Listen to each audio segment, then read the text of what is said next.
जय सद्गुरुदेव। अनुराग सागर 11वां पाठ। सद्गुरु कबीर साहेब धर्मदास को बताते हैं कि यह साप देने और उसका फल मिलने का यह झगड़ा तो समाप्त हो गया।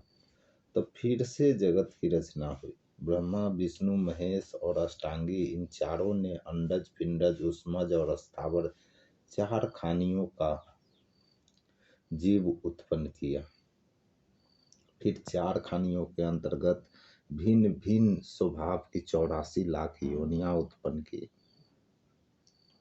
पहले अष्टांगी माता ने अंडज यानी अंडे से उत्पन्न होने वाले जीव खानी की रचना की। अंडज खानी की रचना की। चतुर्मुख ब्रह्मा ने पिंडज खानी, शरीर के अंदर गर्भ से उत्पन्न होने वाले जीव की खानी रचे। फिर विष्णु ने उष्मज खानी, मैल, पसीना, पानी आदि से उत्पन्न होने वाले जीव को खानी की रचना की, उष्मज खानी। और फिर रुद्र ने अस्थावर खानी यानी जड़, प्रकृति, वृक्ष, फल फूल, घास, बेल आदि खानी का रचना की। इस तरह से चारों खानियों के उन चारों ने रचना कर दिया। उसमें जीव बंधन में डाल दिया। फिर जीव पृथ्वी पर खेती तथा समयानुसार लोग कारण और कर्ता को समझने लगे। ब्रह्मा, विष्णु, महेश और अष्टांगी द्वारा सृष्टि की रचना होने के कारण जीव उन्हीं को सब कुछ समझने लगे और सत्पुरुष को भूल गए। इस प्रकार चारों खानियों को चारों ने रचकर उसका सब ओर विस्तार कर दिया। इन चारों खानियों को बोलने के लिए 4 प्रकार की वाणी दी। सद्गुरु कबीर साहब कहते हैं कि हे धर्मदास, यह सब चित लगाकर अच्छी तरह समझो। धर्मदास जी दोनों हाथ जोड़कर कहते हैं कि हे सद्गुरु, आप यह वर्णन करके कहो कि जिन 4 खाने की उत्पत्ति हुई उनका अलग अलग वर्णन करके मुझे सुनाओ। 84 लाख योनि की विकराल धाराएं हैं, उनमें किस योनि का कितना विस्तार हुआ।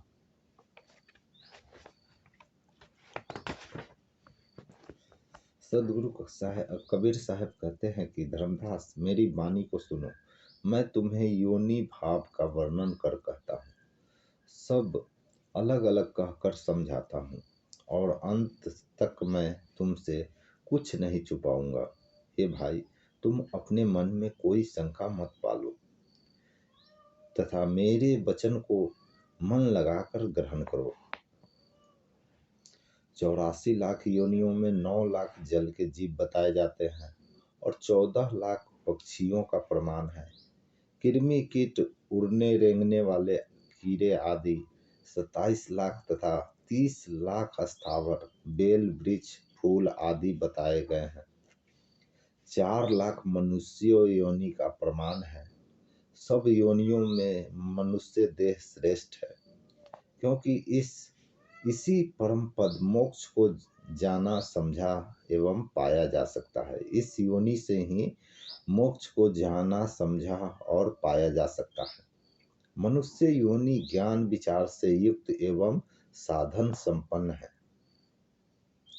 मनुष्य योनि के अतिरिक्त और किसी योनि में मोक्ष का पद, परमात्मा ज्ञान का परिचय नहीं पाया जा सकता, क्योंकि और कोई योनि जीव कर्म बंधन में बंधे हुए भटकते रहते हैं। मोक्ष पद जानने का, पाने का उनके पास साधन नहीं है। धर्मदास सद्गुरु कबीर साहब के चरणों में शीश नवाकर कहते हैं कि हे जगत के स्वामी, मुझे यह समझा कर कहो कि सब योनियों के जीव एक समान है, तो फिर किस कारण से सब जीवों में एक समान ज्ञान नहीं है। जीवों का यह चरित्र आप मुझे अच्छी तरह से समझाइए, जिसमें मेरे मन का भ्रम समाप्त हो जाए। सदगुरु कबीर साहब कहते हैं, धर्मदास सुन ज्ञान आभूषण को धारण करने वाले तुम मेरे परम शिष्य हो। जीवों के चरित्र स्वभाव की असमानता मैं तुम्हें समझा कर कहता हूँ। चार खानी के जीव एक समान है, परंतु सुनो, उसके शरीर की रचना में तत्व विशेष का अंतर है। वह मैं तुम्हें वर्णन करके कहता हूँ। स्थावर खानी में एक तत्व समाया होता है, उसकी रचना एक तत्व से होती है।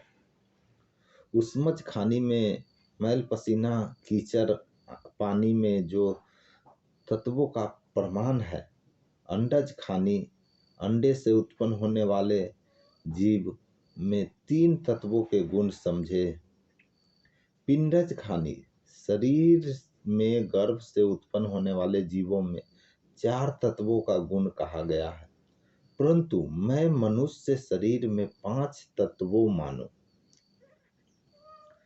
पांच तत्व से ये मनुष्य शरीर को मानो, क्योंकि मनुष्य योनि ही सब योनियों के जीवों से अलग श्रेष्ठ है। पांच तत्वों के गुण मनुष्य देह में होने से वह ज्ञान का अधिकारी है और मनुष्य की देह भक्ति के योग्य है। धर्मदास कबीर साहब कहते हैं कि मुझे कहकर धर्मदास सदगुरु कबीर साहब से कहते हैं, मुझे समझाओ कि कौन कौन से तत्व सब खानियों में कितना पाया है। अंडज पिंडज उष्मज और स्थावर खानी की देहों में कितने कितने तत्व हैं। हे साहेब, वह सब वर्णन कर मुझे सुनाओ। मुझ पर दया करो और मुझसे कुछ मत छिपाओ। सदगुरु कबीर साहब कहते हैं कि हे धर्मदास, चार खानी के तत्वों का निर्णय सुन। जिस खानी को जो दिए गए हैं वह मैं तुम्हें स्पष्ट करके कहता हूँ। अंडज खानी में तीन तत्व जल, अग्नि और वायु है। अचल खानी यानी जो चल नहीं सकते स्थावर में केवल एक तत्व जल विशेष है। उष्मज खानी में दो तत्व वायु तथा अग्नि बराबर समझो। पिंडज खानी में चार तत्व अग्नि, पृथ्वी, जल और वायु संयुक्त होते हैं। पिंडज खानी के प्राणियों में मनुष्य प्रधान है, उसके साथ पांचों तत्व पृथ्वी, जल, अग्नि, वायु और आकाश है। सदगुरु कबीर साहब कहते हैं कि हे धर्मदास, चार खानी में तत्वों के होने का यही प्रमाण है, इसे जांच समझकर ग्रहण करो। पिंडज खानी में मनुष्य की देह को विशेष रूप से सजाया संवारा गया है। उसमें पांच तत्वों का विस्तार है, इसलिए मनुष्य में ज्ञान अधिक होता है और वह सत्य नाम ज्ञान ग्रहण कर सत्यलोक जाता है। धर्मदास सदगुरु कबीर साहब से कहते हैं कि भव बंधनों से छुड़ाने वाले हे बंदी छोड़ सदगुरु, मेरे विनती सुनो। हे प्रभु, मेरा एक भ्रम मिटाओ कि मनुष्य योनि में नर और नारी तत्वों में समान है, परंतु सबको एक समान ज्ञान क्यों नहीं होते। दयाशील, संतोष और क्षमा आदि सद्गुणों से कोई शून्य है तो कोई संपूर्ण। कोई मनुष्य पाप कर्म करते हैं तो कोई विनम्र स्वभाव का होते हैं, तो कोई दूसरों को दुख देता है तो कोई क्रोध करता है। कोई मनुष्य किसी जीव को मारकर उसके मांस का आहार करता है तो कोई जीवों के प्रति अपने मन में दया भाव रखता है। कोई अध्यात्म ज्ञान कथा को सुनकर सुख पाता है तो कोई काल निरंजन का गुणानुवाद अज्ञानता का वर्णन करता है। मनुष्य में ये नाना प्रकार के गुण किस कारण होते हैं। हे साहेब, ये सब मुझे वर्णन करके सुनाओ। सदगुरु कबीर साहब कहते हैं कि धर्मदास, मन लगाकर सोचो समझो और मैं तुम्हें मनुष्य योनि के नर और नारी के गुण अवगुण के बारे में समझाकर कहता हूँ। किस कारणवश मनुष्य जिस शरीर से ज्ञानी अज्ञानी होता है वह सब पहचान मैं तुम्हें कहता हूँ।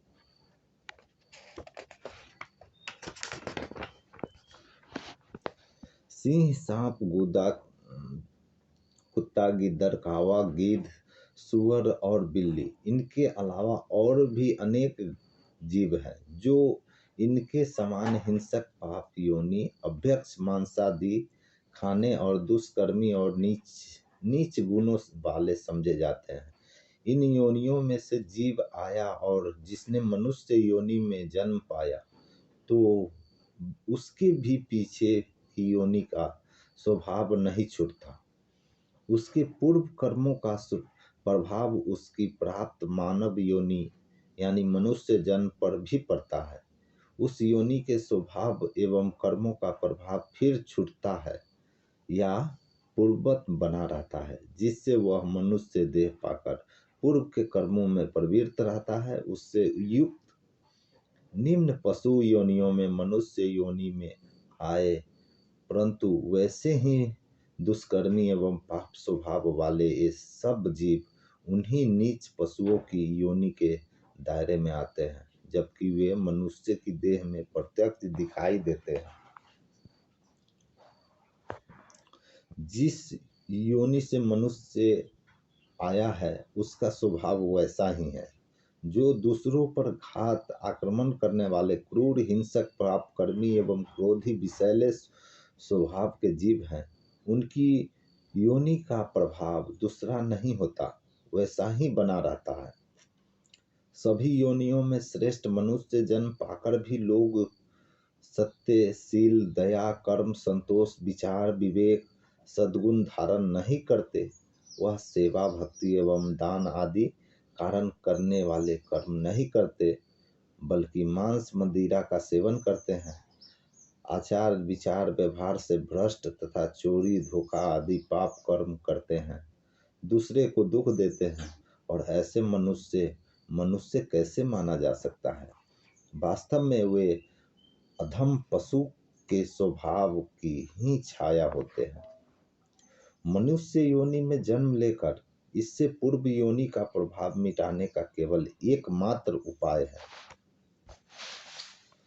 किसी प्रकार सौभाग्य से सद्गुरु मिल जाए तो वे ज्ञान को समझाकर अज्ञानता के प्रभाव को नष्ट कर देते हैं और फिर काग दशा से प्रभाव भुला देते, उसे पूरी तरह समाप्त कर देते हैं।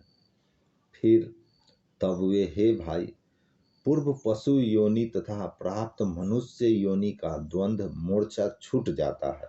सद्गुरु ज्ञान के आधार है, जो अपनी शरण में आए हुए शिष्य को ज्ञान की अग्नि में तपाकर तथा उपाय से घीस पीट कर सत्य ज्ञान के उपदेश के अनुसार उसे वैसा ही बना लेते हैं और निरंतर साधन अभ्यास से उसके जन्म पर पड़े पूर्व योनियों के कुसंस्कारों को समाप्त कर देते हैं।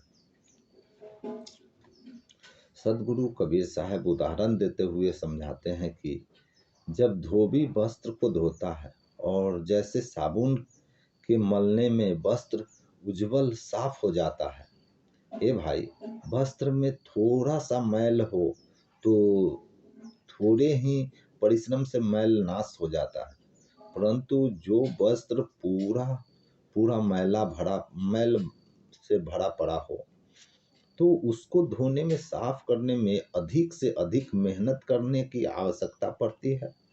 जैसे मैले वस्त्र का हाल होता है, वैसे ही जीवों का स्वभाव होता है।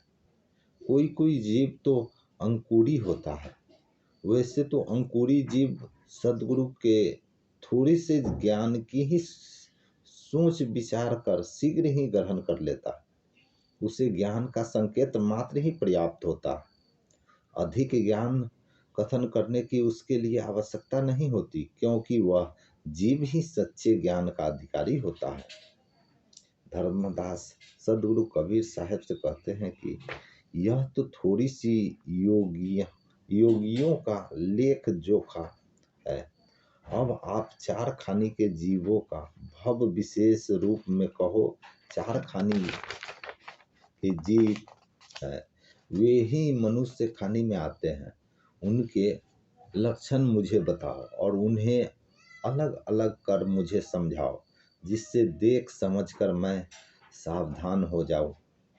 अब हे साहेब, आप यही मेरा बड़ा भला करो। सदगुरु कबीर साहब समझाते हुए कहते हैं कि धर्मदास, मैं चार खानी के गुण लक्षण समझाकर कहता हूँ, तुम मन लगाकर समझो। चार खानी में भरमाया हुआ जीव तब कहीं मनुष्य देह धारण कर आता है। चारों खानी में भरमने भटकने के बाद जीव को मनुष्य की देह मिलती है। जो जीव जिस खानी को छोड़कर मनुष्य देह धारण करता है, मैं उसका वैसा ही ज्ञान वर्णन करता हूँ। उसके अच्छे और बुरे लक्षणों के भेद जो है वह सब मैं तुमसे कहता हूँ। पहले तो अंडज खानी की बात कहता हूँ तथा फिर एक एक खानी का निर्णय कर बताता हूँ, जिसको बहुत आलस निद्रा होती है, कामी क्रोधी तथा दरिद्र होता है, वह अंडज खानी से मनुष्य देह में आया होता है। जो बहुत चंचल होता है, चोरी करना उसे अच्छा लगता है, वह धन माया की इच्छा बहुत अधिक बढ़ाता है। दूसरों की चुगली निंदा करना उसे बहुत अच्छा लगता है। इसी स्वभाव के कारण वह दूसरे के घर वन और झाड़ी से आग लगा देता है। ऐसे जीव चंचल होने के कारण कभी बहुत रोता है, कभी नाचता है, कूदता है, कभी मंगल गाता है और भूत प्रेत की सेवा पूजा उसके मन को अच्छी लगती है। जब कोई किसी को कुछ देता है तो उसे देखकर वह मन ही मन में बहुत खींचता एवं पछताता है। वह किसी भी विषय पर अपने वाद विवाद ठान लेता है। ज्ञान ध्यान कुछ भी उसके मन में नहीं आते। हे भाई धर्मदास, वह गुरु सदगुरु को नहीं पहचानता, मानता अज्ञानवश वह वेद शास्त्र सबको उठाकर अलग रख देता है। वह अपने मन में छोटा बड़ा बनता रहता है और यह समझता है कि मेरे समान कोई दूसरा नहीं है। उसके वस्त्र प्रायः मैले होते हैं तथा वह रोजाना नहाता भी नहीं। उसकी आंख में कीचड़ भरा रहता है तथा मुंह के लार बहती है। पासा चौपर जुए के खेल में वह अपना चित्त मन लगाता है, परंतु वह गुरु के श्री चरणों का ध्यान रात दिन में कभी भी नहीं करता। प्रायः वह सिर पर पीठ से कुबड़ा होता है और फिर उसका एक पांव भी लंबा होता है। सदगुरु कबीर साहब कहते हैं कि विनम्रता धर्मदास सुनो, इस प्रकार अंडज खानी से मनुष्य योनि में आए जीव का लक्षण मैंने कहा। अंडज खानी के का भेद मैंने तुमसे गुप्त नहीं रखा, उसका सारा रहस्य प्रकट कर दिया है। इस खानी का वर्णन करके मैंने तुमसे कहा, कुछ भी नहीं छिपाया। वह सारा रहस्य मेरी वाणी उपदेश से समझकर अपने जीव को स्थिर करो और सारा धोखा अज्ञान मिटा दो। अब मैं तुम्हें दूसरी खानी के बारे में बताता हूँ। उसमझ खानी के से आकर जीव मनुष्य देह पाई, उसका लक्षण तुमसे कहता हूँ। सदगुरु कबीर साहब कहते हैं कि हे धर्मदास सुनो, मैं तुम्हें उसमझ खानी योनि का रहस्य प्रकट कर कहता हूँ। वह जंगल में जाकर शिकार करते हुए बहुत जीवों को मारता है और उसका समय बहुत आनंदमय होता है। जीवों को मारकर वह घर पर आता है, अनेक तरह से अपने जीवों के मांस को पकाकर खाता है। भाई धर्मदास, वह सदगुरु ज्ञान नाम की निंदा करता है और अधिकार गुरु की बुराई एवं निंदा करके गुरु के महत्व को मिटाने का प्रयास करता है। वह शब्द उपदेश का एवं गुरु की निंदा करता है। वह साक्षात गुरु की विशेष पूजा स्वरूप आरती चौके के विधान एवं उनके समर्पित होने के लिए नारियल भेंट की निंदा करता है। वो बहुत बात करता है तथा बहुत अकड़ता अहंकार से बहुत ज्ञान कथकर बनाकर समझाता है। वह सभा में झूठे वचन कहता है और सिर पर टेढ़ी पगड़ी बांधता है। उसका सिर किनारा छाती तक लटका है। दया धर्म उसके मन में नहीं आता। कोई पुण्य कर्म करता है उसकी हंसी उड़ाता है। माला पहनता है और चंदन का तिलक लगाता है तथा शुद्ध श्वेत चिकन का वस्त्र पहनकर हाट बाजार में घूमता है। वह अंदर में पापी और ऊपर से दयावान दिखते हैं। ऐसा अधम जीव यम के हाथ बिक जाता है। उसके दांत लंबे तथा बंधन भयानक होता है। उसके पीले नेत्र ऊंचे तथा बहुत शूद्र दिखाई देते हैं। सदगुरु कबीर साहब कहते हैं कि धर्मदास सुनो, तुमने सब रहस्य ठीक से पाया है। सदगुरु के बिना कोई रहस्य नहीं पाता। मैंने अच्छी तरह तुम रहस्य प्रकट कर समझाया है। तुम पर जिज्ञासु तुम परम जिज्ञासु मुझे मिल गए हो। मैं तुमसे कुछ नहीं छिपाऊंगा। मुझसे जो भी पूछोगे सारा रहस्य बताऊंगा। तीसरी खानी के स्वभाव के गुणों को मैं वर्णन करके बताता हूँ। अस्थावर खानी से जो आए हुए मनुष्य देह पाते हैं, अब मैं उसके लक्षण बताता हूँ। यानी अस्थावर खानी, अचल खानी का संदेश कहता हूँ। उसमें आया जीव भैंसे जैसा शरीर धारण करता है। जैसे जीवों को बुद्धि क्षणिक थोड़ी होती है, उनकी बुद्धि पलटने में देरी नहीं लगती। वह कमर में फेंटा बांधता है तथा सिर पर पगड़ी बांधता है तथा राज दरबार की अच्छी सेवा करता है। घोड़े पर सवार होता है और कमर में तीर तलवार कटार बांधता है। इधर उधर देखता हुआ मन में जो सैन्य आंख दबाकर संकेत करता है, मारता है, पर स्त्री को सैन्य से बुलाता है। वह मुंह से रस भरी मीठी बातें करता है, जिससे काम विषय का बाण हृदय में जाकर लगता है। वह दूसरों को घर को कुदृष्टि से ताकता है तथा जाकर चोरी करता है। पकड़े जाने पर राजा के पास लाया जाता है। जब फिर सारा संसार उसकी हंसी उड़ाता है, तब भी वह उसे लाज शर्म पैदा नहीं आता। एक क्षण में उसके मन में किसी देवी देवता की पूजा करने की इच्छा जागृत होती है और क्षण में ही उसका मन बदल जाता है। उसका मन की भी सेवा करने में लग जाता है। क्षण भर में उसका मन देवी देवताओं को भूल जाता है और एक क्षण में उसका मन किसी की भी सेवा करने लगता है।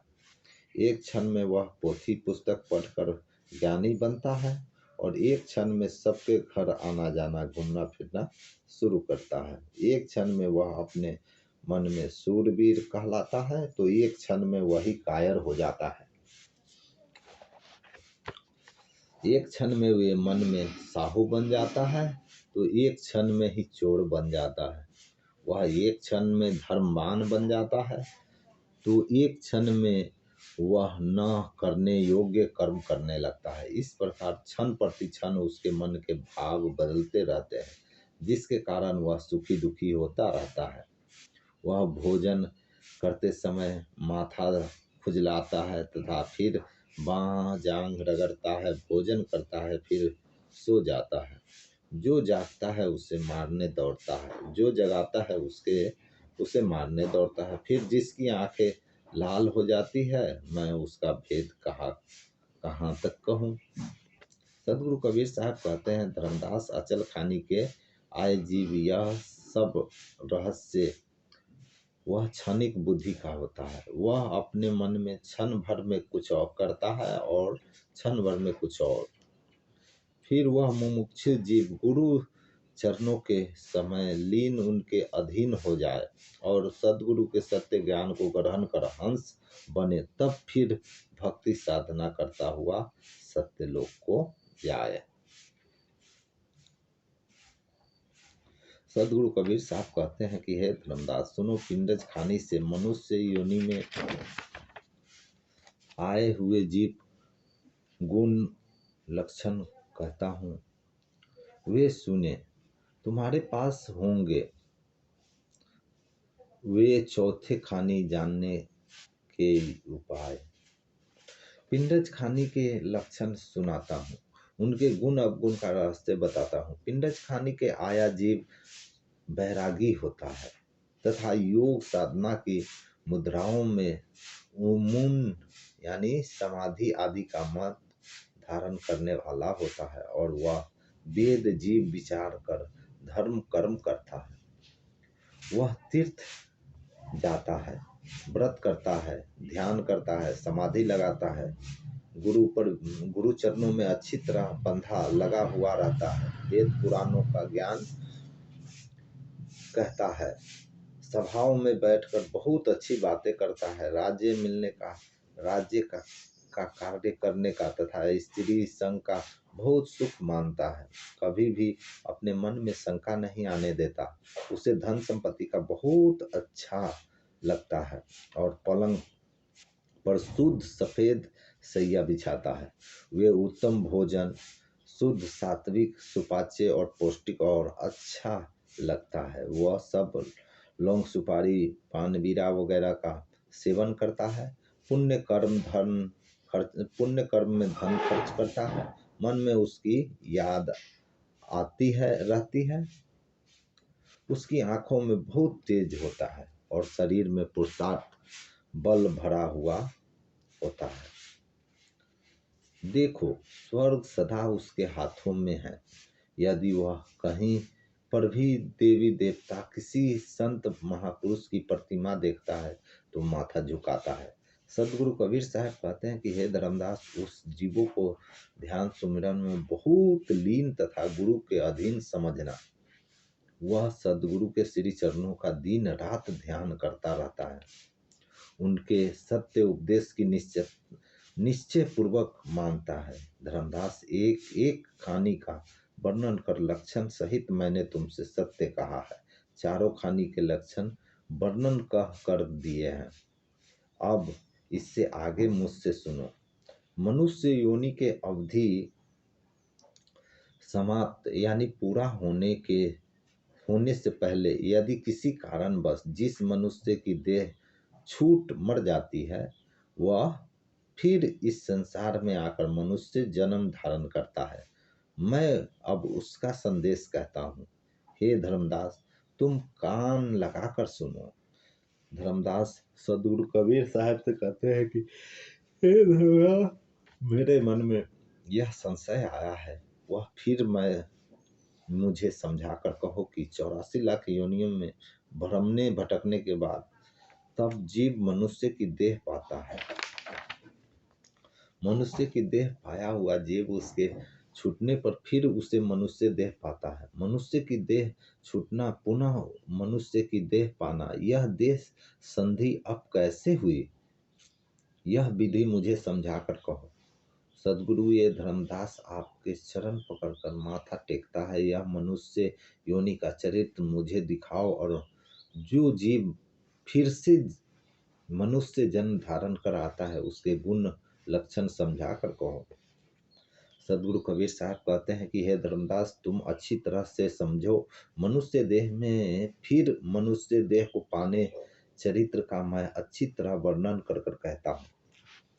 आयु रहते जो मनुष्य मर जाता है, फिर वह शेष बची आयु को पूरा करने के लिए मनुष्य जन्म धारण करता है। जो अज्ञानी मूर्ख भी इस पर विश्वास न करे, वह दीपक बाती जलाकर देखे, फिर बहुत प्रकार से उस दीपक में तेल भरे, वायु हवा लगते ही वह तभी बुझ जाता है। उस बुझे दीपक को आग लगाकर ले सावे तो वह दीपक फिर से जल जाता है। इसी प्रकार जीव मनुष्य देह धारण करता है।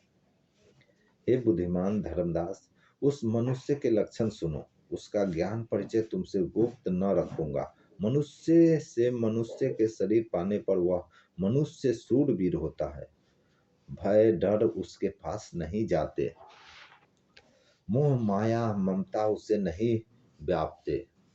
उसे देखकर दुश्मन डर से कांपता है। सदगुरु के सत्य शब्द को वह विश्वास पूर्वक मानता है। निंदा के रूप को वह नहीं जानता। वह सदा सदगुरु के श्री चरणों में अपना मन लगा कर रखता है और प्रेम प्रीति से विनम्रता की वाणी बोलता है।